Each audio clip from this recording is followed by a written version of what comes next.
طبيعي من المنتخبات العربية اللي هي المغرب، الجزائر، هي المنتخبات دي اللي أنا بخاف منها وبقلق منها يعني. أما بالنسبة للمنتخبات بتاع أفريقيا احنا بنبقى كويسين معاها يعني وإن شاء الله يعني بنكسبها. في المنتخبات العربية وإن شاء الله المنتخب ده احنا مش خايفين عليه. شمال افريقيا برضو بنعمل لهم حساب شويه، يعني كده اللي احنا بنخاف منه.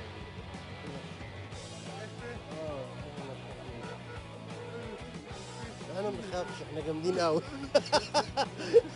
بيقول لك احنا جامدين قوي ما بنخافش. اكيد غانا، كوت ديفوار، نيجيريا برضو. أه بس تقريبا المغرب، الجزائر. احنا كده كده بعدنا عنهم عشان احنا كده بقينا تصنيف اول. الجزائر. الجزائر تقيلة. هو الكاميرون. الكاميرون. ونيجيريا الحمد لله عدينا، هي كاميرون بس، يعني كاميرون. الجزائر.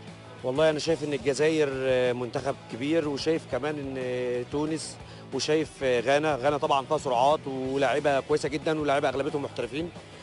ده الدولة اللي ممكن يقلقونا يعني في تصفيات كأس العالم.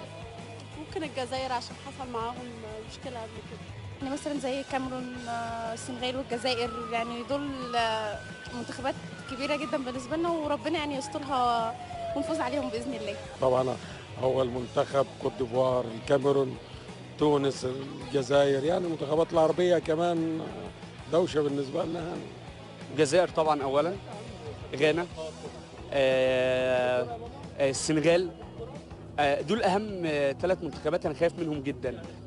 انا اتمنى ان احنا ما نصطدمش بدول الشمال الافريقي، لانها دايما بتبقى عندهم نفس الحرفنه بتاعتنا، نفس الفكر بتاعنا، فبتبقى مباراه صعبه علينا. نفسي نبعد عن المنتخبات العربية، نبعد عن تونس، نبعد عن الجزائر، نبعد عن المغرب، انما المنتخبات الافريقية احنا ما بنقولش هم قدامها يعني. الحمد لله احنا بقينا تصنيف اول، يعني بعدنا عن غانا، بعدنا عن الجزائر، بعدنا عن كوت ديفوار، بعدنا عن المنتخبات القويه دي. لكن انا خايف طبعا من التصنيف الثاني اللي هو جنوب افريقيا وتونس.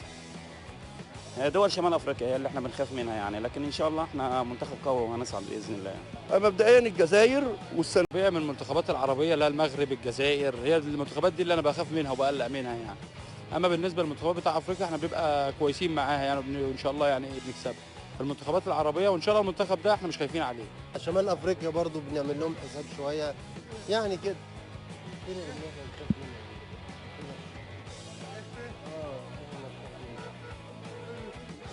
انا ما بنخافش، احنا جامدين قوي. بيقول لك احنا جامدين قوي ما بنخافش. اكيد غانا، كوت ديفوار، نيجيريا برضو. بس تقريبا المغرب، الجزائر. احنا كده كده بعدنا عنهم عشان احنا كده بقينا تصنيف اول. الجزائر. الجزائر تقيلة. هو الكاميرون. الكاميرون. ونيجيريا الحمد لله عدينا، هي كاميرون بس، يعني كاميرون. الجزائر. والله أنا شايف إن الجزائر منتخب كبير، وشايف كمان إن تونس، وشايف غانا طبعا فيها سرعات ولاعيبة كويسة جدا، ولاعيبة أغلبيتهم محترفين. ده الدولة اللي ممكن يقلقونا يعني في تصفيات كأس العالم.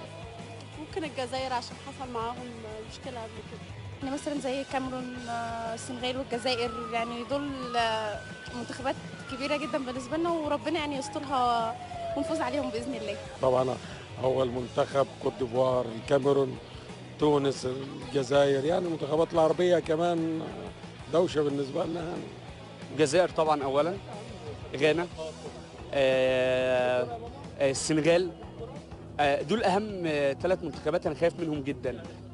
انا اتمنى ان احنا ما نصطدمش بدول الشمال الافريقي، لانها دايما بتبقى عندهم نفس الحرفنه بتاعتنا، نفس الفكر بتاعنا، فبتبقى مباراه صعبه علينا. نفسي نبعد عن المنتخبات العربية، نبعد عن تونس، نبعد عن الجزائر، نبعد عن المغرب، انما المنتخبات الافريقية احنا ما بنقولش هم قدامها يعني. الحمد لله احنا بقينا تصنيف اول، يعني بعدنا عن غانا، بعدنا عن الجزائر، بعدنا عن كوت ديفوار، بعدنا عن المنتخبات القويه دي. لكن انا خايف طبعا من التصنيف الثاني اللي هو جنوب افريقيا وتونس. دول شمال افريقيا هي اللي احنا بنخاف منها يعني، لكن ان شاء الله احنا منتخب قوي وهنصعد باذن الله. مبدئيا الجزائر